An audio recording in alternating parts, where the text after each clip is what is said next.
কাজগুলো ওনাকে দেখতে হবে। তাহলে কষ্ট করলে সফল হওয়া যায়, কিন্তু আল্লাহ বলে তুমি যদি নবীর উম্মত হতে চাও এখানে তোমার কোন হাত নাই। ওয়াকাযালিকা জাআলনাকুম উম্মাতাও ওয়াসাতা, তোমার প্রচেষ্টায় ডাক্তার, ইঞ্জিনিয়ার, লয়ার হওয়া যায়, কিন্তু রসুলের উম্মত হতে হলে অবশ্যই আমি আল্লাহ যাকে পছন্দ করি তাকেই হাবিবের উম্মত হিসেবে কবুল করে ফেলি। সম্পূর্ণ হেদায়েতের মালিকানা কার কাছে? আল্লাহর কাছে। এখানে আমার আপনার কোনো হাত নাই। আল্লাহ ওয়াকাযালিকা, আর এমনি করে জাআলনাকুম, তোমাদেরকে বানিয়েছি উম্মাতাও ওয়াসাতা, আমার হাবিবের উম্মত বানায়া মধ্যমপন্থী করে, আশরাফুল মাখলুকাত তো বানায়াছি সমস্ত নবী রাসূলের উম্মতের মাঝে আমি আল্লাহ তোমাকে সবার সেরা করে দিয়েছি। তাহলে রাসূলের উম্মত হওয়া এটা চারটিখানি কথা নয়। আল্লাহ যাকে কবুল করে সেই হাবিবের কি হতে পারে? উম্মত হতে পারে। তো সেই রসুল দিয়ে আল্লাহ বলছেন লাকাদ মান্নাল্লাহু আলাল মুমিনিন, আমি মুমিনকে এমন একটা জাত দিয়েছি যিনি রহমতুল লিল আলামিন। তো যিনি নবী দিয়েছেন উনি তো সূর্যও দিয়েছেন, যিনি রসুল দিয়েছেন উনি তো চাঁদও দিয়েছেন, যিনি আসমান দিয়েছেন তিনিই তো রসুল দিয়েছেন। কিন্তু সূর্য দিয়ে লাকাদ মান্নাল্লাহ বলে নাই, আসমান দিয়ে লাকাদ মান্নাল্লাহ বলে নাই। এত নিয়ামত দিয়েছে কোথাও আল্লাহ দেখায়া দেয় নাই, কিন্তু যেদিন রসুল দিয়েছে আল্লাহ বলে মুমিন রে আমি আমার হাবিবকে দিয়ে বড় খুশি হয়েছি। তা আমরাও রবিউল আউয়ালে বলছি মালিক তুমি যখন নবী দিয়ে খুশি আমরাও নবী পায়া খুশি হয়ে গেছে। এটার নাম মিলাদুন নবী বলে আর কি। এখানে ঝগড়ার কোনো কিছুই নাই। তো যে রসুল এসে আমাদেরকে ধন্য করেছেন, যিনি না আসলে কোরআন বলে আমি আসবো না। কোরআন কি আগে ছিল না? কোরআন 1400 বছর আগের কিতাব নত। কোরআন এই জমিনের কোনো বাসিন্দা নয়। কোরআন বলছে কি বলছো তুমি? আরে যখন জমিন আসমান হয় নাই তখনও আমি ছিলাম। কোরআন ছিলে কই? আমি লৌহে মাহফুজে ছিলাম। তো এতদিন আসো নাই কেন? বাবা আদম তো এসেছে, চাইলে তুমিও তো আসতে পারতা। নূহ আলাইহিস সালাম এসেছে, চাইলে তুমিও তো আসতে পারতা। কালিম এসেছে, তাওরাত যদি আসতে পারে তুমিও তো আসতে পারতা। ঈসা রুহুল্লাহ এসেছে, সেখানে ইনজিল চলে এসেছে, তুমিও তো আসতে পারতা। আল্লাহ বলে না না আমার কোরআন আসতে পারবে না। মালিক কেন? ওই কিতাবগুলাকে নেওয়ার জন্য পাহাড় আছে, পর্বত আছে, গাছগাছালি আছে, সমুদ্র রাজি আছে, পাথর আছে, কিন্তু আমার কোরআনকে নেওয়ার মতো আমার জমিনে কিছুই নাই।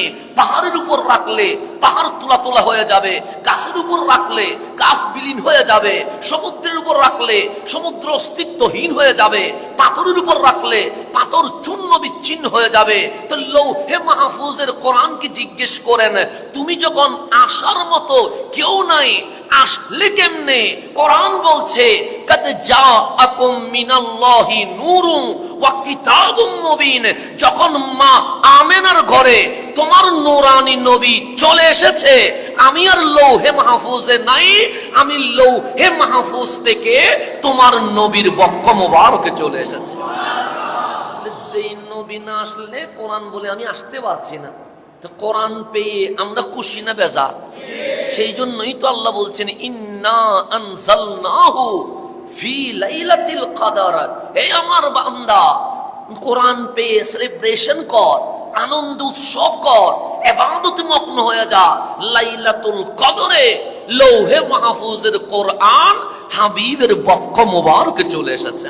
আর সেই কোরআন বলছে নবী না আসলে আমি আসতে পারছি না। তো কোরআন এসেছে নবীর কারণে। তো রসুল আসাতে আমরা খুশি না বেজার হব? খুশি। সেই রসুলের পাক চরণে দরুদ ও সালাম পাঠ করছি, এবং সাথে সাথে জিনাদের কষ্ট পরিশ্রমের বিনিময়ে সাহাবায়ে কেরাম আহলে বাইত রসুল তাবিঈন তবে তাবিঈন হয়ে আজ পর্যন্ত জিনাদের কষ্টের কারণে আমরা সুন্দর শান্তি ইসলাম পেয়েছি। ওনাদেরকে গভীর শ্রদ্ধার সাথে স্মরণ করছি। আল্লাহ যেন হাদিয়ে জামানের ফয়েজ আমাদের বক্ষের মধ্যে জারি করে দেন। তো আমাদের প্রতি বছরের নিয়ে, এটা নতুন নয়, এটা প্রতি বছর চলছে এবং আমি অদম বারবার এসেছি আলহামদুলিল্লাহ। হুজুর মোহাব্বত করেন। তো আজ শানে রেসালত মাহফিল। কি মাহফিল? শানে রেসালত। শানের রেসালত বলতে বুঝে গেছেন আজকে দয়াল নবীর ইজ্জত, সম্মান, আসমত, রিফাত, এক কথায় আমার নবীর শান সম্পর্কে মাহফিল। এখানে 5 জুমা চলবে, মানে প্রতি জুমায় আমরা কি শানে রেসালত, এক একজন আলেম এক এক বিষয়ে তাকরীর করবেন। তা আমি যেহেতু প্রথম এসেছি, প্রথমের নাম হচ্ছে ভূমিকা। ভূমিকা না দিলে আসল আলোচনা শুরু হবে না। আল্লাহ সেই জন্য কোরআন শুরু করেছেন, নাম দিয়েছেন সূরাতুল ফাতিহা। ফাতিহা মানে ইন্ট্রোডাকশন, ভূমিকা, শুরু কথা। সে তারপরে সূরা বাকারা। বাকারা মানে আলহামদুলিল্লাহ আজকের মাহফিলের যিনি সদরে জলসা, মেহমানে আলা হুজুর আল্লামা শাহ সুফি বিলায়াত হুসাইন আল কাদরি কদমহু আলা আইনি ওয়ারাসি হুজুর উপস্থিত এনেছেন। আমরা সবাই বলি মারহাবা। মাহফিলের সৌন্দর্য, রৌনক বৃদ্ধি হয়েছে। রব্বে করিম আমাদের আশা বসাকে কবুল করুক। তো শানে রেসালত যখন শুরু হবে 5টা জুমায় আমাদের ধারাবাহিক কি চলবে? আলোচনা চলবে। 5 জুমা না, এরকম যদি কোটি জুমা এক করে দেন, তার উপরেও যদি শানে রেসালত বলেন, ওই কোটি জুমার পরে খতিব বলবে সমুদ্রের মাঝখানে 1 ফোঁটা পানি ফেললে যে অবস্থা, আজকের আলোচনাও সেই অবস্থা। কারণ এটা এমন একটা বিষয় যেটার কুল কিনারা আমার মাওলা রাখে নাই। তো আমি যেহেতু ভূমিকা দিব, সেজন্য আমার বিষয় হচ্ছে কাবা। বিষয় কি বললাম? কাবা। আপনি বলবেন হুজুর কাবার মধ্যে আবার শানে রেসালত কি আছে? হ্যাঁ, কাবার ভেতরেই শানে রেসালত আছে, এটা আমাদেরকে বুঝতে হবে। তো আজকের আলোচনা হচ্ছে কাবা, যেটাকে আমরা বাইতুল্লাহ বলি, যেটা মক্কা নগরীতে আছে, এটা নিয়ে আমাদের আলোচনা। তা আমি ভূমিকা দিলে আলহামদুলিল্লাহ আমাদের হুজুরগণ, সেরে তাজগণ আলোচনার সমাপ্তি ঘটাবে। তা আমি যেহেতু খানায়ে কাবা নিয়ে, বাইতুল্লাহ নিয়ে আলোচনা করব, এখানে শানে রেসালত কি পাবো, এটা আমাদের বিষয়। সেই জন্য প্রথম থেকে শেষ পর্যন্ত আমি গভীরভাবে মনোযোগ দিব ইনশাআল্লাহ।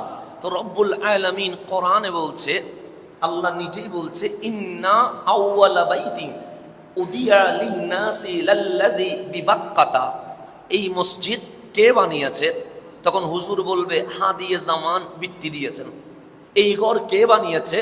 তখন হুজুর বলবেন আমি বানিয়েছি। ওই বাড়িটা কে বানিয়েছে? মুসল্লি বলবেন আমি বানিয়েছি। তা আল্লাহ ডাক দিয়ে বলছেন, বান্দা এই মসজিদ উনি বানিয়েছেন, এটা আল্লাহর ঘর, ওই বাড়িটা উনি করেছেন, ওই খানেকাটা উনি বানিয়েছেন। তা আল্লাহ কোরআনে বলছে, ইন্না আউওয়ালা বাইতিন উদিয়া লিন-নাসি লাল্লাযী বিবাক্কা। মক্কায় যে খানায়ে কাবা, বাইতুল্লাহ দেখতে পাচ্ছ, এটা প্রথম ঘর কোন বান্দা বানাই নাই, আমি আল্লাহ নিজেই বানিয়ে দিয়েছি। তাহলে পৃথিবীতে সবকিছু মানুষে বানাইছে, ঘর বাড়ি কথা বলছি, আর সবটা আমরা আল্লাহ বানাইছে। মানুষকে আল্লাহ ব্রেন দিয়েছে, সে বিবেক কাটিয়ে 5 তলা 20 তলা 100 তলা তুলতেই আছে। কারণ আল্লাহ বিবেক দিয়েছে, কাজ করো, পরিশ্রম করো, এটা আল্লাহ দিয়েছেন।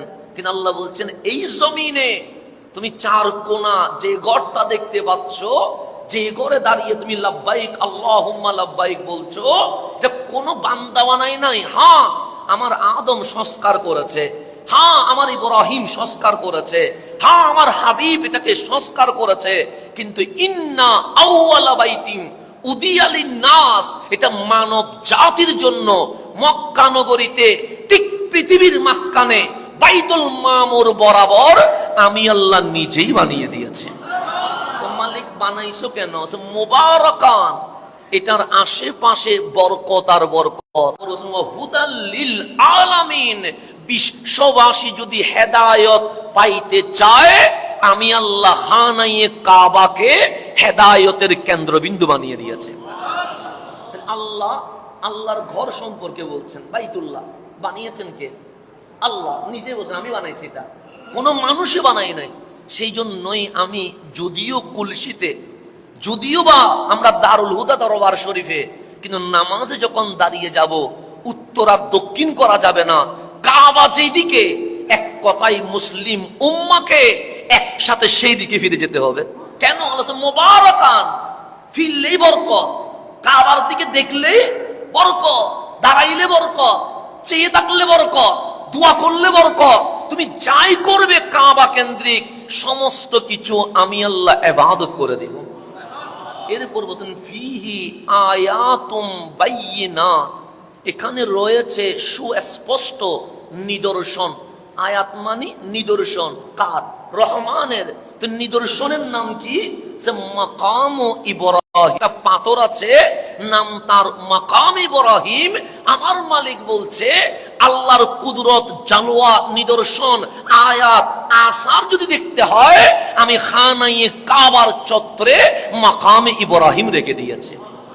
তাহলে কাবার আলোচনা যেখানে, মাকাম ইব্রাহিমের আলোচনা সেখানে। এটা আল্লাহ বলছেন, আমি বলি কোরআন বলছেন সূরা আলে ইমরান। তারপর বলছেন ওয়ামান দাখালাহু কানা আমিনান, যে মক্কা নগরীতে ঢুকবে, খানায়ে কাবার হেরেমে প্রবেশ করবে, আমি আল্লাহর ঘোষণা আমেনা, দুনিয়া আখিরাত নিরাপদের মধ্যে চলে গেছে, তার কোনো টেনশন নাই। এটা এক নম্বর আয়াত বলছে। এরকম আয়াত বললে আবার শেষ করতে পারবো না, জাস্ট আপনাদেরকে বোঝানোর জন্য বলছি। 2 নম্বরে আসেন, আল্লাহ কোরআনে সূরা বাকারাতে বলছেন ওয়াইজ জাআলনাল বাইতা, ওয়াইজ জাআলনাল বাইতা, বাইতা মানে বাইতুল্লাহ, আমি আল্লাহ বাইতুল্লাহকে করে দিয়েছি মাসাবাতান, মাসাবাতান মানে মিলন কেন্দ্র, লিন্নাস মানুষের, প্রতিদিন সেখানে মিলন কেন্দ্র চলছে, জলসা চলছে, মাহফিল চলছে, লোকের সমাগম চলছে। তারপর ওয়া আমানান, এবং নিরাপদ ভূমি হিসেবে আমি আল্লাহ খানায়ে কাবাকে প্রতিষ্ঠিত করেছি। এখানে যদি উলামায়ে কেরাম আছেন, মাসাবা আরবি একটা শব্দ অনেক অর্থের প্রকাশ করে এক শব্দে। যেমন বাংলাদেশে আমরা যখন বাংলা কথা বলি, আমি দেখতেছি, আমি লক্ষ্য করছি, আমি দৃষ্টিপাত দিচ্ছি, এরকম আছে না? আছে। এক শব্দের অনেক অর্থ বহন করে কি করে না? করে। তো মাসাবার অনেক অর্থ আছে। মাসাবাতান মানে মিলন কেন্দ্র, আবার মাসাবা মানে যেমন আমি আজকে আসলাম, কখনো দেখেন নাই, বিশাল একটা আকর্ষণ আছে, দ্বিতীয়বার দেখলেন আগের আকর্ষণ থেকে কমে গেছে, তৃতীয়বার দেখলেন স্বাভাবিক হয়ে গেছে, প্রতি সপ্তাহে দেখলেন এখন আগের মতো আর টানটা নাই। কিন্তু আল্লাহ খানায়ে কাবা একবার দেখলে আকর্ষণ কমে না, 2 বার দেখলে আকর্ষণ কমে না, 3 বার দেখলে আকর্ষণ কমে না। মাসাবা যত দেখবে বান্দা তত কাবার পাগল হতে থাকবে। সেই জন্য যে মক্কায় যায় নাই উনি দোয়া করেন, আল্লাহ হুজুর একটু দোয়া করেন যেন তাওয়াফ করতে পারে। কিন্তু যে একবার গেছে ও বেশি পাগলামি করে। কেন? আকর্ষণ কি হয়ে যায়? বেড়ে যায়। যেমন আপনি আরেকটু গভীরে যান, নবী রাসূলের কাছে যিনি আসেন ওনার নাম রুহুল আমিন জিবরাইল, যাকে আমরা রইসুল মালাইকা বলি, যিনার ডিউটি হচ্ছে ওহী নিয়ে নবী রাসূলের দরবারে আসা। ওনার সিরাত যদি পড়েন, উনি কোন নবী রাসূলের কাছে 1 বার, কোন নবী রাসূলের কাছে 3 বার, কোন নবী রাসূলের কাছে 10 বার, কোন নবী রাসূলের কাছে 40 বার, সবচেয়ে বেশি যার কাছে আসছে উনি মুসা কালিমুল্লাহ আলাইহিস সালাম, ওনার কাছে 300 বার। আর আমার নবীর দরবারে এসেছেন 24,000 বার। কয় হাজার? এসে কি চলে গেছেন? না। এই যে রমজান গেল আমাদের থেকে, রমজানে কি করে? জিবরিল আমিন নবীর কদমে বসে থাকে। কাজ কি? একবার পুরা কোরআন জিবরিল আমিন আমার নবীকে শোনায়, আর আমার রাসূল পুরা কোরআন আরেকবার জিবরিল আমিনকে শোনায় পুরো রমজানে। তার মানে কতটুকু সময় নিচ্ছে? 40 বছর বয়সে আসা শুরু করছে, 63 বছর পর্যন্ত হিসাব করলে 24,000 বার রাসূলকে দেখেছে। ওই জিবরিল আমিন 24,000 বার নবীর স্পর্শে আসার পর লাস্ট বলছে, ইয়া রাসূলুল্লাহ আপনাকে দেখার স্বাদ এখনো মিটে নাই। আপনি যদি 24,000 বার আমাকে দেখে বিরক্ত হয়ে যাবেন, সে বারবার আসে কেন? স্বাভাবিক বিষয়, বিরক্ত হবেন, কিন্তু এটা স্বাভাবিক। তো 24,000 বার নবীজির সুহবতে বসেছেন, এরপরে বলছেন আপনাকে দেখার স্বাদ এখনো মিটে নাই। যে সৈয়দুনা সিদ্দিক আকবরের কথা বলছেন, উনি রসুলের শেষ বাল্যকাল থেকে সাথে, নবুয়তের প্রকাশের পরে ঈমান আনছে তা না, যিনি নবুয়ত প্রকাশের পূর্বেও জীবনে কোনোদিন গুনাহ করে নাই, আমার নবীর উম্মতের মধ্যে উনি সৈয়দুনা সিদ্দিক আকবর। রসুল মাসুম এটা তো অনেক দূরের কথা, যিনি রসুলের সাহেব সঙ্গী হিসেবে ছিলেন কখন থেকে, বাল্যকাল থেকে। ওনার সিরত পড়েন, ওনার জীবনী পড়েন, উনি কালিমা ঘোষণা করার আগেও বিন্দু পরিমাণ কখনো পাপ করেন নাই। ওনার নাম সিদ্দিকে আকবর। রসুল দেখতেন, শুধু রসুল দেখতেন। রসুল দেখতে দেখতে দিন রাত দেখলেন। ইন্তেকালের মুহূর্তে সৈয়দুনা হযরতে আলী কাররামাল্লাহু ওয়াজহাহুকে ডাকলেন, আলী তোমার হাতটা একটু দাও না। সৈয়দুনা আলী হাত দিলেন। সৈয়দুনা সিদ্দিক আকবর হযরতে আলী কাররামাল্লাহু ওয়াজহুর হাত ধরে বলছেন, আমার হাত যদি হুজুর ধরে বলবে এটা হাসানের হাত, কিন্তু আশেক এভাবে বলছে না। আশেক বলছে, আলী এটা তো সেই হাত যেই হাত আমার নবীকে গোসল দিয়েছিল। কথা বলার ধরন, এশকে আনা ধরন দেখেন। একটা আশেক এক জিনিস, সুফিয়ত তাসাউফ এক জিনিস, আলেম আরেক জিনিস। এটা জিনিস বুঝতে হবে। সৈয়দুনা সিদ্দিক হাত ধরে বলছেন, আলী রে এটা তো ওই হাত যে হাত আমার কামলিওয়ালারে গোসল দিয়েছিল। এটা তো ওই হাত যে হাত আমার রসুলরে কাফন পরিয়েছিল। এটা তো ওই হাত যে হাত আমার রসুলের কাফনের মধ্যে খুশবু দিয়েছিল, আতর দিয়েছিল। এটা তো ওই হাত যে হাত আমার রসুলকে রওজা মুবারকে নামিয়েছিল। আলীরে আমি আর বেশি দিন হয়তো থাকবো না, আমার গোসল আমার কাফন অন্য কেউ যেন না করায়, আমার ছেলে আব্দুল্লাহ যেন না করায়, আমার পরিবার যেন না করায়। গোসলটা ওই হাত দিয়ে করাইয়া দিও যেই হাত কামলিওয়ালারে গোসল দিয়েছিল। আলী ওসিয়ত রাখতে হয়। কি রাখতে হয়? ওসিয়ত। আমি বিদায় নিব, দেখো আমার এই চোখ রসুলকে দেখেছে।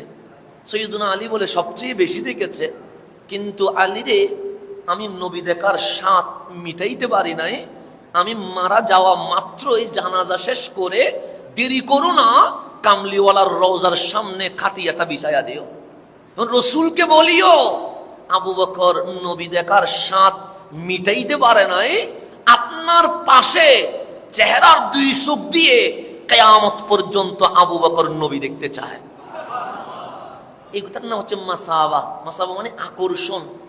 এমন আকর্ষণ, চোখ শুধু ওনাকেই দেখতে চায়, ওনার বাইরে আর কিছু দেখতে চায়। আল্লাহ বলছেন, ওয়া ইজ জাআলনাল বাইতা মাসাবাতান লিন্নাস, আমি মানুষের জন্য আকর্ষণীয় বানিয়েছি। সেই জন্য আপনি একটু গভীর ভাবে খেয়াল করবেন। যখন আমরা শিক্ষা সফর আনন্দ ভ্রমণ করি, কি করি না করি? কোথায় যাব? কক্সবাজার, কি আছে? সমুদ্র আছে। কোথায় যাব? পার্বত্য অঞ্চলে, কি আছে? সবুজ শ্যামল পাহাড় আছে। কোথায় যাব? সিলেটে, কি আছে? জাফলং এর সেই সুন্দর পানি বহমান আছে। যাব কোথায়? চা বাগানে, কি আছে? সৌন্দর্য আছে। আপনি বলবেন আমি নেপালে যাব, কি আছে? হিমালয় আছে। আমি মিশরে যাব, কি আছে? পিরামিড আছে। তাহলে প্রত্যেক জায়গায় যাওয়ার পিছনে মানুষ সৌন্দর্য দেখতে চায়। আমি ইন্ডিয়ায় যাব, কি আছে? তাজমহল আছে। সৌন্দর্যের প্রেমিক। কিন্তু মক্কা নামক জায়গায় মালিক কোনো সমুদ্র রাখে নাই। মক্কা নামক জায়গায় মালিক পার্বত্যের মতো সবুজ শ্যামল কোনো পাহাড় রাখে নাই। মক্কা নামক জায়গায় মালিক সৌন্দর্যের মতো কোনো চা বাগান বা জাফলংয়ের মতো দৃশ্য রাখে নাই। মক্কা নামক জায়গায় মালিক কোনো পিরামিড রাখে নাই। মক্কা নামক জায়গায় মালিক হিমালয়ের মতো পাহাড় রাখে নাই। মরুভূমি আর মরুভূমি, পানির অভাব, গরমের মধ্যে শোয়া যায় না, শীতের মধ্যে ঠান্ডা সহ্য করা যায় না। তো মালিক মক্কায় যদি সমুদ্র রাখতা, দেখতে যেতাম, পাহাড় রাখতা সবুজ শ্যামল, একটু এনজয় করতাম। আল্লাহ বলে মক্কায় আমার বান্দা আসবে কক্সবাজারের সৌন্দর্য দেখার জন্য নয়, পার্বত্যের সবুজ শ্যামল দৃশ্য দেখার জন্য নয়, জাফলংয়ের ফিলিংস নেওয়ার জন্য নয়। আমার বান্দা মক্কায় আসবে একমাত্র খানায়ে কাবা দেখার জন্য। সেজন্য আল্লাহ মক্কায় কিছুই রাখে না। আপনি হিসাব করে দেখেন না, যেখানে কাবা আছে সেখানেই তো সবুজ শ্যামল পাহাড় থাকা দরকার ছিল। যেখানে কাবা আছে সেখানেই তো নীলনদটা ফিট করা দরকার ছিল। যেখানে কাবা আছে সেখানেই তো জাফলংয়ের মতো সুন্দর পানি পাথরের উপর চলে যাবে, সে রাখার দরকার ছিল। আল্লাহ বলে না, কিছুই রাখবো না। কেন?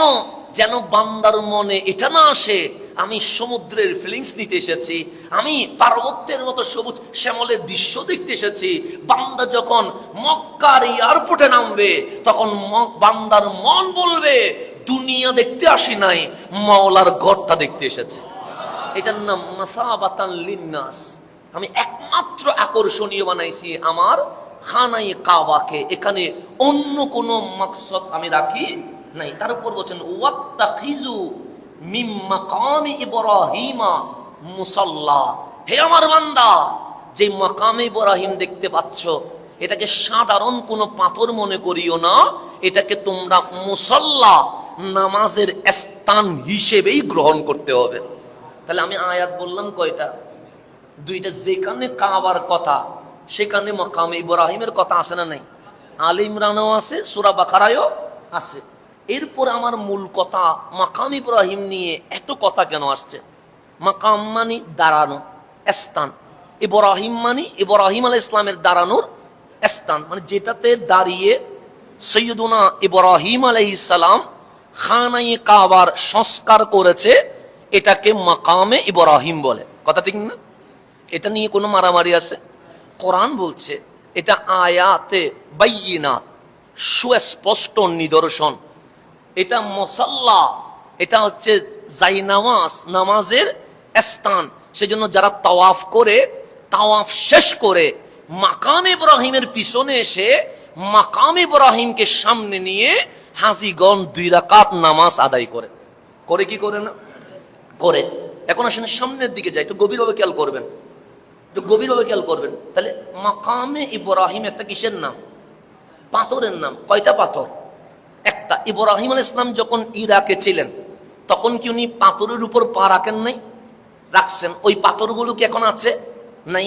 উনি যখন ফিলিস্তিনে ছিলেন তখন কি উনি পাথরের উপর পা রাখেন নাই? রাখছেন। ওই পাথরগুলো কি এখন আছে? নাই। উনি যে ইরাক থেকে মক্কায় আসছে হাজারো পাথরের উপর পা রাখছে, একটা পাথরও কি এখন জমিনে আছে? নাই। কিন্তু একটা পাথর রয়ে গেছে, নাম তার মাকামে ইব্রাহিম। এটা নিয়েছিলেন কেন? উনি বললেন মালিক আমি একটা পাথর নিতে চাই। আল্লাহ বলেন হ্যাঁ, কেন নিবেন? উপরে উঠতে হবে, নিচেও নামতে হবে। তো নিচের কাজ আমি আর আমার ইসমাইল সেরে নিব, উপরের কাজ আমি উপরে উঠবো, ইসমাইল সহযোগী হিসেবে পানি, সিমেন্ট, ইট যা লাগে দিবে, আর আমি ইব্রাহিম ইঞ্জিনিয়ার হিসেবে উপরের কাজগুলো সম্পন্ন করব। তা আল্লাহ বলেন একবার উপরে নামবেন, একবার নিচে নামবেন। এত কাহিনী করার দরকার নাই। পাথরের ভেতরে আমি লিফটের শক্তি দিয়ে দিয়েছি। যখন উপরে পাথর উপরে উঠবে, যখন নিচে নামার দরকার পাথর অটোমেটিক নিচে নেমে যাবে। এখন আসেন, বাংলাদেশের পাথর কি নরম না শক্ত? শক্ত। তাহলে আরবের পাথর এর চেয়ে বেশি শক্ত হবে। কারণ যারা আরবে আছেন তারা জানেন আমাদের পাহাড়গুলো মাটির, কেটে ফেলা যায়। রাত্রে রাত্রে অনেকে পাহাড় কি করে ফেলে, সকালে দেখবেন সমান হয়ে গেছে, কেন? মাটির বিদায়। কিন্তু আরবের পাহাড় কি মাটির না, পাথরের। এগুলো কাটা যায় না, এগুলো বোম ফিটিং করতে হয়, এরপরে রাস্তা করতে হয়, কত কষ্ট। আমার মালিক আমাদেরকে পাথর দিয়েছেন মাটির, এখানে গাছ হয়, কিন্তু আরবের পাহাড়ে কি গাছ হয়? তাহলে পাথরগুলো কঠিন শক্ত। সেই পাথরে দাঁড়াইছেন হযরতে ইব্রাহিম খলিলুল্লাহ। কাজ শেষ, আল্লাহকে ডাক দিয়ে বললেন মালিক কাজ শেষ করে জমজমের পানি দিয়ে ধুয়ে কালো গিলাপ জড়ায়া দিলাম, কেমন লাগছে?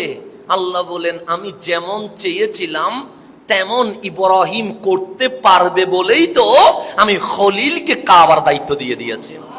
বড় চমৎকার হয়েছে। তো আল্লাহকে বললেন তাহলে ছুটি তো মিলে গেছে। আল্লাহ বলে হ্যাঁ মিলবে ছুটি, কেন মিলবে না? কাজ শেষ, আমার খলিল তো ছুটি পাবে। তো খলিল নেমে যাচ্ছে। আল্লাহ বলেন নামের কেন?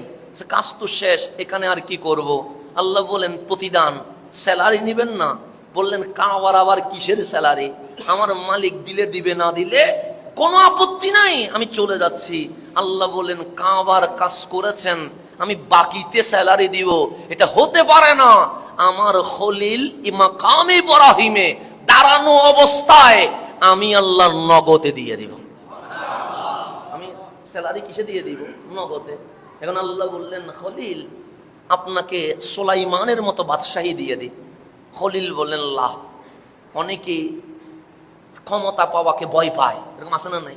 আছে। অনেকে চায়, অনেকে ভয় পায়, এরকম আছে। খলিল বলেন, মালিক এগুলো অনেক ঝামেলার জিনিস, এত ঝামেলা নেওয়ার মতো এই সুযোগ এখন আর নাই, আমি নিব না। আল্লাহ বলেন, তাহলে জান্নাতের বাদশাহী দিয়ে দিই। খলিল বললেন, হ্যাঁ এটা নেওয়া যায়, তবে আমি এর চেয়ে আরো দামি জিনিস নিতে চাই। আল্লাহ বলেন, এর চেয়েও দামি জিনিস আছে নাকি? আছে। তো মালিক বললেন, তাহলে আপনি চান? খলিল বললেন, বেশি দামি জিনিস চাইবো। আল্লাহ বলে, আমি তো বললাম দিব, কারণ শর্ত তো রাখি নাই, সেখানে নিচে কোনো শর্ত প্রযোজ্য লেখি নাই। আপনি চাইতে থাকবেন, আজকে মালিক শুধু দিতেই থাকবেন। এটা কাবার প্রতিদান। তো খলিল হাত তুলে দিয়েছে। ইসমাইল জবিউল্লাহকে বলছেন, ইসমাইল শুধু আমিন বলবেন, মাঝখানে কোনো কথা বলার সুযোগ নাই। তো খলিল হাত তুলে বলছেন, মালিক আমি সুলাইমানের মতো দুনিয়ার বাদশাহী চাই না, আমি আবার জান্নাতেরও বাদশাহী চাই না। তো মালিক বলছেন, কি চাচ্ছেন? তখন হাত তুলে বলছেন, রব্বানা ওয়াবাস ফিহিম রাসূলা, আমি আখেরি পয়গম্বর ইমামুল মুরসালিন যেটা আসবে সেটা আমার বংশে যেন আসে। রাসূলা শব্দ বলতে দেরি, খলিল যেই পাথরে দাঁড়িয়েছে, পাথর মুস্তাফার সম্মানে অটোমেটিক নরম হয়ে যাচ্ছে। কদমের যে চিহ্ন পাচ্ছেন, কদমের একটা চিহ্ন আছে না? চিহ্নটা কেন হয়েছে? বিশাল চিহ্ন দেখবেন কদমে পাকের, কার? খলিলুল্লাহ। এটা শক্ত পাথর, এখানে পায়ের কোনো কি ছিল না, চিহ্ন ছিল না। কিন্তু যখন বলছেন রব্বানা ওয়াবাস ফিহিম রাসূলা, তাফসীরে ঢুকেন, সেখানে লেখা আছে যখন রাসূলা শব্দ বলছে, পাথর মোমের মতো গলে যাচ্ছে। কেন? পাথর তুমি তো শক্ত ছিলা, তুমি হঠাৎ মোমের মতো গলে যাচ্ছ কেন? খলিলের কদম পাথরের ভিতরে ঢুকে যাচ্ছে কেন? তখন বললেন, ছিলাম শক্ত, যার নামটা নিছে ওনার তো রহমত, রহমতের নাম নিলে শক্ত হওয়া যায় না, রহমতের নাম নিলে নরম হয়ে যেতে হয়। পাথর নরম হয়ে গেছে, খলিলুল্লাহর কদমের চিহ্ন হয়ে গেছে, বসে গেছে। আল্লাহ বলেন, খলিল এমনিতে তো খলিল হও নাই, চাওয়ার মতো চাইতে জানো বলেই তো খলিল হয়েছ। দোয়া আজকে কবুল। আমার হাবিবকে আমি অন্য কোন বংশে পাঠাবো না, আমি আমার হাবিবকে আমার ইব্রাহিম আর ইসমাইলের বংশ দিয়ে পাঠাবো। তো সেই জন্য আল্লাহ বলছেন, ফিহি আয়াতুম বাইয়িনাত, এখানে রয়েছে সুস্পষ্ট নিদর্শন। কোন নিদর্শন? সে মাকাম ইব্রাহিম, মাকাম ইব্রাহিম নিদর্শন। কেন? ওই কাবার চত্বরে মাকাম ইব্রাহিমে উঠে আমার ইব্রাহিম আমার হাবিবুল্লাহর মিলাদের দোয়া করেছিলেন। কিসের দোয়া করেছিলেন? মিলাদের। তো আমি যেটা বলতে চাচ্ছিলাম, খানায়ে কাবা বানিয়েছেন কে? আল্লাহ। এটা এত দামি, মাসাবাতান লিন্নাস, মানুষের মিলন কেন্দ্র এবং মুবারাকান, এখানে বরকত আছে, হুদান লিল আলামিন, এটা হচ্ছে হেদায়েতের একমাত্র জায়গা যেখানে বিশ্ববাসী হেদায়েত চাইলে কাবার চত্বরে যদি ফ্রেশ মন নিয়ে বসে যায়, মালিক বলে তারে আমি হেদায়েত দিয়ে দিব। এখন খানায়ে কাবা প্রথম ঘর, এই ঘরের আগে কোনো ঘর হয় নাই। সেজন্য আমার রাসূল হাদিসে বলেছেন, প্রথম ঘর বাইতুল্লাহ খানায়ে কাবা। টিকের 40 বছর পর যে ঘরটা বানানো হয়েছে, এই ঘরের নাম মসজিদে আকসা। এটা হাদিসে পাকের মধ্যে আছে। এগুলা নিয়ে অনেক বিশদ আলোচনা, সেদিকে ঢুকলে আমি মূল আলোচনায় যেতে পারবো না। তো এখন আসেন মূল কথা, খানায়ে কাবা দামি না অদামি? দামি। সেজন্য আল্লাহ বলছেন, ফালিয়াবুদু, তারা যেন ইবাদত করে। তারা কারা? আমরা আর কি। তো কার ইবাদত করব? সে রব্বা হাযাল বাইত, এই ঘরের রব। দেখেন, হাযাল বাইত, আল্লাহ নিজেকে যখন সিফত দিচ্ছেন, গুণে গুণান্বিত করছেন, তখন আমার নাম রব্বা হাসান এটা বলে নাই, রব্বা নাস এটা বলে নাই, রব্বা হাযাল বাইত, এই ঘরের রবের ইবাদত করো। তার মানে আল্লাহ খানায়ে কাবার অংশীদারিত্ব কাউরে বানাই নাই, আল্লাহ নিজেই এটার পুরাটাই নিয়ে নিয়েছেন। তাহলে খানায়ে কাবার দামি, এতে কোনো সন্দেহ আছে? তা আমি এই আলোচনাগুলো কেন করছি, যে কল আল ইমাম আল হাসান বসরি, হাসান বসরির নাম তো শুনেছেন। উনি কে? উনি একজন তাবি। কেমন দামি?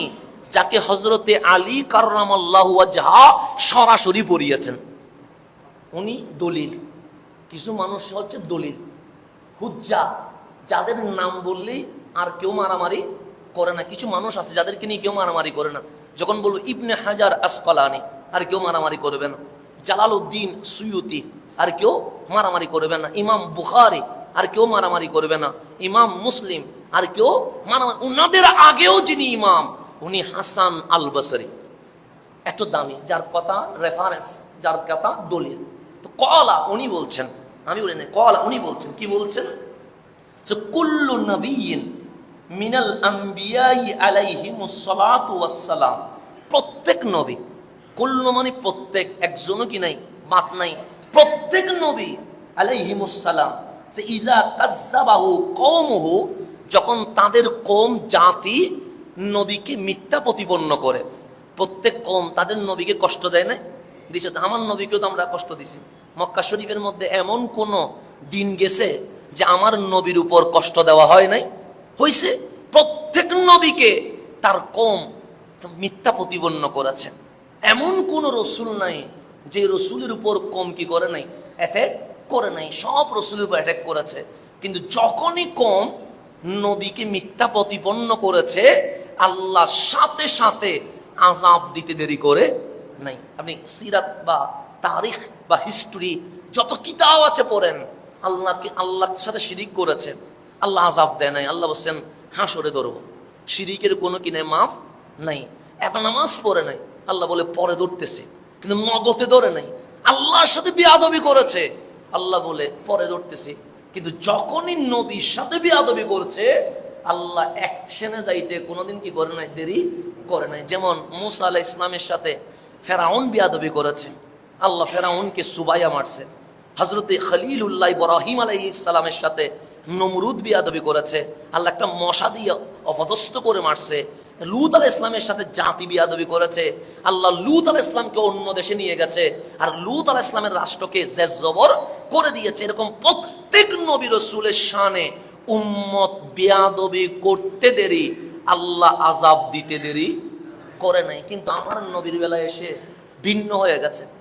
আবু জেহেল নবীরে পাগল বলে, আল্লাহ আযাব দিচ্ছে না। উতবা সাইবা আমার নবীর গায়ের উপর উটের গুড়ি তুলে দিয়েছে, রসুলের উঠতে কষ্ট হচ্ছে, আল্লাহ আযাব দিচ্ছে না। তায়েফের মধ্যে পাথর মেরে রক্তে লাল করে দিয়েছে, আল্লাহ আযাব দিচ্ছে না। আবু লাহাব মারতে তেড়ে চলে গেছে, আল্লাহ আযাব দিচ্ছে না।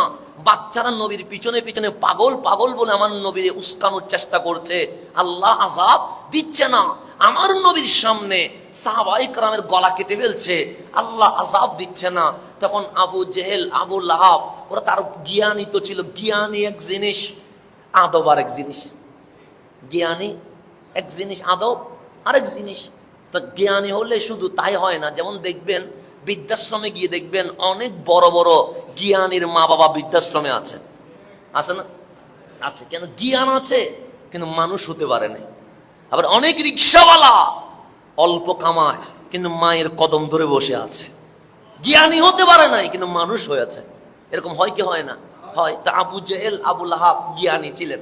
তো ওনারা বলতেন আমরা তো তাওরাত ইনজিল সম্পর্কে ইহুদি খ্রিস্টান থেকে কিছু জেনেছি, নবী রাসূলের শানে উম্মত বেয়াদবি করলে আযাব আসে।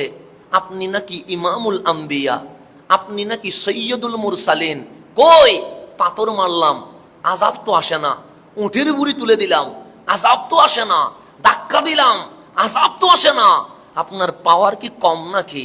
কে বলছে? আবু জেহেল, আবুল আব্বারে আমার রসুল রে। আল্লাহ ডাক দিয়ে বললেন হাবিব, ওরা কি বলে? ওরা বলতে চায় উম্মত আগের কার নবী রসুলের সাথে বিয়াদবি করেছে, আল্লাহর সাথে সাথে অ্যাকশনে গিয়েছে, কিন্তু আমার উম্মত আমার সাথে বিয়াদবি করছে, আল্লাহ তো আযাব দিচ্ছে না। তো তারা মনে করছে আমি মুসা ইব্রাহিম আলাইহিমুস সালাম ওনাদের থেকে নিচে মনে হয়। তো আল্লাহ বলেন হাবিব, আমি যখন আযাব দিয়েছি কালিমকে দূরে সরিয়ে দিয়েছি, আমি যখন আযাব দিয়েছি ইব্রাহিমকে মক্কায় নিয়ে এসেছি, আমি যখন আযাব দিয়েছি লূতকে অন্য জায়গায় ট্রান্সফার করে দিয়েছি। আল্লাহ বলে মা কানাল্লাহু লিয়ুআযিবাহুম ওয়া আনতা ফীহিম। হাবিব আযাব দেই কেমনে? আবু জাহেলের উপর আমি নারাজ, আবু লাহাবের উপর আমি নারাজ, উতবা সাইবার উপর আমি নারাজ, যারা বিয়াদবি করেছে। আমার কাহ্হারিয়াত জুল জালালিয়াত উঠে গেছে, কিন্তু আযাব দিতে পারছি না। কেন? আমি আযাব দিব কেমনে? ওয়া আনতা ফীহিম, আপনি নবী তো তাদের মাঝে, সরাবো কোথায়? আপনি তো রহমাতুল লিল আলামিন, আমার জগৎ যতটুকু আপনি নবীর রহমত তো ততটুকু হয়ে আছে। আপনাকে সরানোর মতো কোনো সুযোগ? আমি রব্বুল আলামিন হলে আপনি তো রহমতুল লিল আলামিন। মা কানাল্লাহু লিয়ুআযিবাহুম, আমি তাদেরকে আযাব দিব কেমনে? মালিক ওদের কোয়ালিটি বলছে না না, ওয়া আনতা ফীহিম, আপনি আছেন বলে দিতে পারি না। কারণ আযাব দিতে চাইলে তো আপনি কাঁদেন, আযাব দিতে চাইলে তো আপনি উম্মতি উম্মতি চিল্লান, আযাব দিতে চাইলে তো আপনি সিজদায় পড়ে যান, আযাব দিতে চাইলেই তো আপনি হাত তুলে বলেন বুঝে নাই বলেই তো করছে, কেন তুমি আযাব দিবা? হাবিব আপনার কারণে আযাব দিতে পারি নাই, না হলে অনেক আগে জের জবর করে দিতাম। ওই নবী এখনো পর্যন্ত রওজাই আতহারে উম্মতি উম্মতি চিল্লাই বলে আপনি আমি দুনিয়াতে বাঁচতে পারি। আজকে ফতোয়া তো অনেক দূরে, আপনি রবিউল আউয়ালের মিলাদুন নবীর ফতোয়া অনেক দূরে। আরে আপনি বেঁচে আছেন কার সদকায়? সেটা কোরআন খোলেন। আপনি বেঁচে আছেন কার সদকায়? আপনি চোখে দেখছেন কার নিয়ামত? আপনি যে খাচ্ছেন বসছেন নিয়ামত কার? আল্লাহ বলছে ওয়া আনতা ফীহিম। হাবিব আপনি এখনো কাঁদছেন রওজায়ে আতহারে, সেই জন্য আমি আযাব দিতে পারি নাই, না হলে এগুলার আমি অনেক আগেই ফিনিশ করে ফেলতাম। যে আমার নবীর কারণে আমি বেঁচে আছি, সেই জন্য আমি একটা কথা বলেছিলাম, আমি নবীর কারণে খাই। অনেকে এটাকে নিয়ে আবার অন্যদিকে নিয়ে যাচ্ছে। আরে দুনিয়াতে আপনিও বেঁচে আছেন আমার নবীর কারণে, এখানে অস্বীকার করার কোনো সুযোগ নাই, এটাকে আপনি বাদ দিতেই পারবেন না। ওয়া আনতা ফীহিম, আপনি আছেন। তো এখন আসেন, প্রত্যেক নবীর উপর উম্মত কি করেছে? আক্রমণ করেছে। তা হাসান আল বসরি বলছেন কুল্লু নবিয়্যিন মিনাল আম্বিয়া, প্রত্যেক নবী ইযা কাযযাবাহু কওমুহু, যখন তার কওম সম্প্রদায় তাকে মিথ্যা প্রতিপন্ন করেছে, তার উপর বলছেন খারাজা মিন বাইনি আযহুরিহিম ইলা মক্কা, তখন ওই নবী আর ওখানে থাকেন নাই, উনি কওমকে বাদ দিয়ে অন্য কোন রাস্তায় যান নাই, উনি ডাইরেক্ট মক্কায় চলে এসেছেন। মানে প্রত্যেক নবী আসছেন কোথায়? মক্কায়। অথচ কেউ মক্কায় আসে নাই, আসছে কোথায়? ফিলিস্তিনে, আসছে কোথায়? সিরিয়াতে, মানে মসজিদে আকসার নিকটে আসছে, কিন্তু চলে আসছে কোথায়? মক্কায়। এরপর হাসান আল বসরি বলছেন ফাআবাদাল্লাহ তাআলা বিহা ইনদাল কাবা, কাবার সামনে এসে প্রত্যেক নবী ইবাদতে মগ্ন হলেন। হাত্তা আতাহুল ইয়াকিন ওয়া হুয়াল মউত, ইবেন কাবার সামনেই ওনারা ইন্তেকাল করেছেন। তারপর হাসান আল বসরি বলছেন ওয়া আন হাউলাল কাবা, কাবার হাউল মানে আশেপাশে, চত্বরে, বলছে কবরা সালাসি মিয়াতি নবিয়িন, 300 নবী রাসূলের মাজার আছে। খানায়ে কাবার চত্বরে কত আছে? 300 নবী রাসূলের মাকবারা আছে। তার উপর বলছেন ওয়ামা বাইনার রুকনিল ইয়ামানি ওয়ার রুকনিল আসওয়াদ, রুকনে ইয়ামানি এবং হাজরে আসওয়াদের ওই বরাবর যে কবরু সাবিঈনা নবিয়ান, 70 নবীর মাকবারা আছে। কোথায়? রুকনে ইয়ামানি থেকে হাজরে আসওয়াদ বরাবর। এরপর বলছে কবরু ইসমাইল ওয়া উম্মিহি হাজারা আলাইহিমুস সালাম ফিল হিজরে তাহতাল মিজাব, হযরত ইসমাইল জবিহুল্লাহ ওনার আম্মা জানের মাকবারা মিজাবের নিচে আছে। তারপর বলছেন কবরু নূহিন ওয়া হুদিন ওয়া শুআইবিন ওয়া সালেহিন সাল্লাল্লাহু আলা নবিয়িনা ওয়া আলাইহিমুস সালাম ফিমা বাইনা জামজাম ওয়াল মাকাম, জামজাম এবং মাকামে ইব্রাহিমের মাঝখানে নূহ আলাইহিস সালাম, হুদ আলাইহিস সালাম, শুআইব আলাইহিস সালাম, সালেহ আলাইহিস সালামের মাকবারা আছে। এরপরে উনি বলছেন প্রায় খানায়ে কাবার চত্বরে হিসাব করলে মসজিদে রাওয়াহা থেকে শুরু করে সমস্ত মক্কা খানায়ে কাবা থেকে মসজিদে রাওয়াহা পর্যন্ত হিসাব করলে 1000 নবী রাসূলের মাকবারা কাবার চত্বরে আছে। কয় হাজার? এটা কেন বললাম? আল আম্বিয়া ওয়া আল্লাযিনা সাফারু ইলা মক্কা, যারা মক্কা নগরীর দিকে সফর করেছে নবীগণ, আদম, হযরতে আদম, নূহুন, হযরতে নূহ, ইব্রাহিম, হযরত ইব্রাহিম, ইসমাইল, মূসা, ইউনুস, হুদ, সালেহ, শুআয়ব, ঈসা আলাইহিমুস সালাম, যাদেরকে আপনারা সবচেয়ে উপরে পজিশনে বলছেন, সবাই এই খানায়ে কাবার দিকে রওনা হয়েছিলেন, সাফারও সফর করে আসছেন। তারপর বলছেন কামা রাওয়া আল বাইহাকি, ইমাম বাইহাকি, তাবারানি বলছেন আব্দুল্লাহ ইবনে মাসউদ থেকে রাদিয়াল্লাহু তাআলা আনহুমা, যে হাজ্জা মূসা ইবনে ইমরান, মূসা আলাইহিস সালাম হজ করলেন, সে ফি 50 আলফান মিন বনি ইসরাইল, বনি ইসরাইলের 50,000 মানুষ নিয়ে। কয় হাজার? 50,000 কে মূসা কি বলতে লাগলেন? সে লাব্বাইক আল্লাহুম্মা লাব্বাইক, লাব্বাইক তাআব্বুদান ওয়া রিক্কান লাব্বাইক, আনা আ'বুদুকা, আনা লাদাইকা লাদাইকা ইয়া কাশাফাল কুরাব। যখন লাব্বাইক আল্লাহুম্মা লাব্বাইক বলছে, ফাজাওয়াবাহুল জিবাল, সে মক্কার পাহাড় পাথর গাছগাছালিও মূসার সাথে লাব্বাইক বলতে শুরু করে দিয়েছে। তাহলে এগুলা কেন বলছি? এগুলো এই কারণে বলছি, কেন নবী রাসূলগণ আসছেন। এখন আসেন এই কথাটাই হচ্ছে মূল কথা, খোলাসাতুল কালাম। যেহেতু জুমার নামাজ সময় কম, খোলাসাতুল কালাম, কালামের সারমর্ম মানে বক্তব্যের সামারি হচ্ছে, সামারি কি হচ্ছে, কানু আন্না জামিআল আম্বিয়া আল্লাযীনা কানু ইউবআসুনা কুরবা আল কুদসি, সে প্রত্যেক নবী রাসূল যাদেরকে পাঠানো হয়েছে কুরবাল কুদস মানে মসজিদে আকসা, মসজিদে আকসার কুরব মানে নিকটে পাঠানো হয়েছে। তারপর বলছেন কানু ইয়াতুনা ইলা মক্কা আল মুকাররমা, কিন্তু ওরা মসজিদে আকসা বাদ দিয়া সবাই চলে আসছে কোথায়?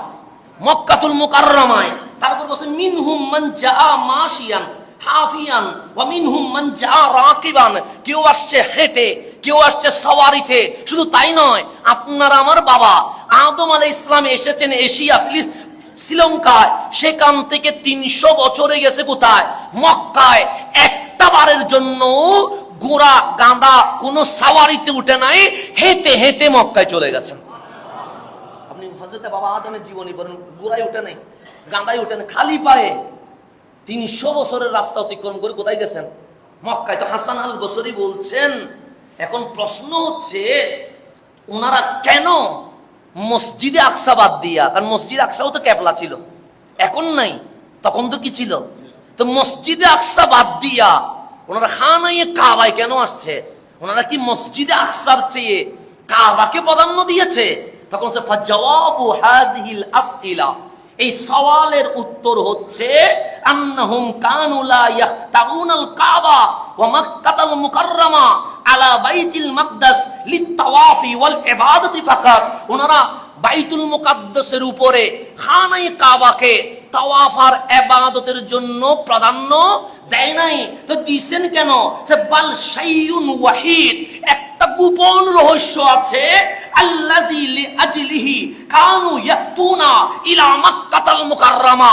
ওই গোপন রহস্যের কারণে মসজিদে আকসা ছেড়ে দিয়ে ওনারা মক্কাতুল মুকাররমায় চলে এসেছে। সেটা কি? আল্লাহু ইয়াজিদু জামনা যালিকান নবী আলাইহি আফদালুত তাহিয়াতি ওয়াস সালাম।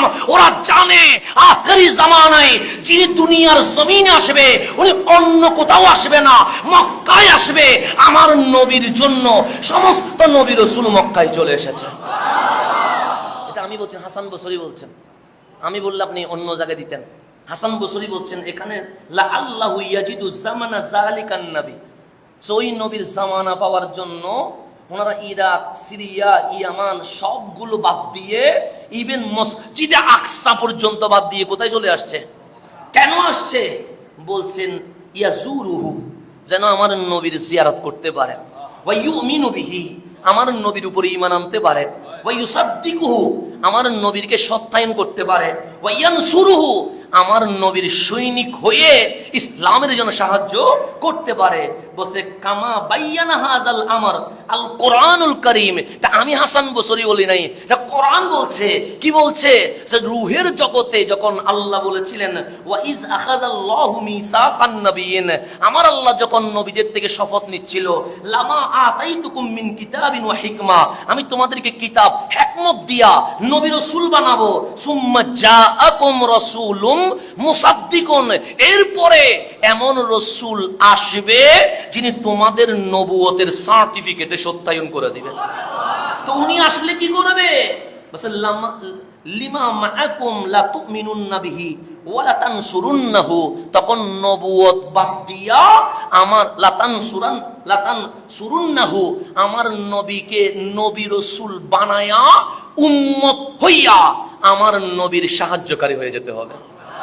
এই আয়াত যখন রূহের জগতে শুনেছে, দুনিয়ায় এসে ওই নবীর সন্ধান করতে করতে জেনে গেছেন নবী আসবে কাবায়। সেজন্য প্রত্যেক নবী রাসূল তাদের ঘরবাড়ি ছেড়ে দিয়ে মক্কাতুল মুকাররমায় চলে এসেছেন।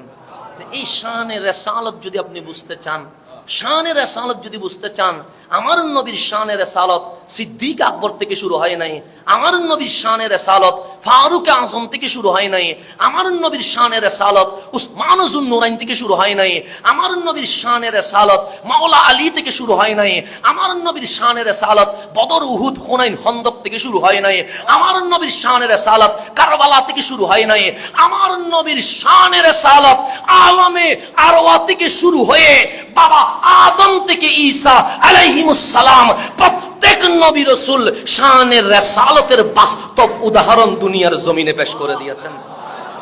দুনিয়ার জমিনে পেশ করে। এখন সেই জন্যই আল্লাহ কোরআনে বলছেন তোমরা কাবার দিকে তো আসো। কিসের দিকে? কথা আমার শেষ। কাবার দিকে তো আসো, কিন্তু এই কাবা দামি, এই হাজরে আসওয়াদ দামি, এই মাকাম ইব্রাহিম দামি, এই আরাফা দামি, এই মিনা মুজদালিফা সাফা মারওয়া দামি, কিন্তু কখনো বলবা না কাবার কারণে মক্কা দামি, কখনো বলবা না আরাফার কারণে মক্কা দামি, কখনো বলবা না মিনা মুজদালিফার কারণে মক্কা দামি। মালিক কি বলবো? আল্লাহ বলে কাবা তো আগেও ছিল, মিনা তো আগেও ছিল, মুজদালিফা তো আগেও ছিল, আরাফা তো আগেও ছিল, কিন্তু আমি আল্লাহ বলছেন লা উকসিমু বিহাযাল বালাদ, এতদিন পর্যন্ত এই মক্কা নগরীর কসম আমি করিও নাই। কেন? কাবা কি ছিল না? ছিল তো। আরাফা কি ছিল না? ছিল তো। জমজম কি ছিল না? ছিল তো। কিন্তু আজকে আমি মক্কার কসম করছি। মালিক কেন? আল্লাহ বলছেন ওয়া আনতা হিল্লুম বিহাযাল বালাদ, হাবিব আজকে তো আপনার কদম মক্কার জমিনের সাথে লেগে গেছে। আপনার কদমের কারণে মক্কা কি হয়েছে? দামি হয়েছে। কাবা কাবা হয়েছে, বাইতুল্লাহ বাইতুল্লাহ হয়েছে।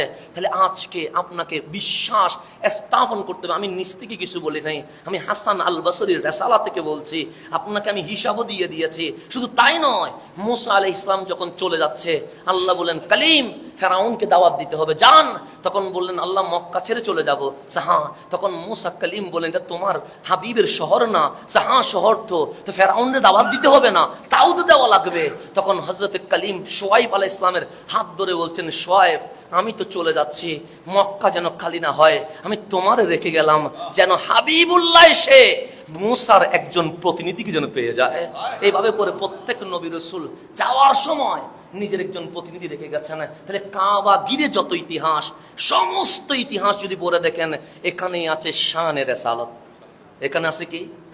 শানে রিসালাত। আজকে আমার হুজুর যে শানে রিসালাত দিয়েছেন, এটা হুজুরের মাহফিল নয়, এটা নবী রাসূলের শুরু হওয়া মাহফিলকে আবার নতুন রূপে বাস্তবায়িত করেছেন। তা আল্লাহ তাবারক ওয়া তাআলা চমৎকার একটা মাহফিলে বসার আসার তৌফিক দিয়েছেন। সেজন্য সবাইকে মোবারকবাদ জানিয়ে যারা আমরা সুন্নাত আদায় করি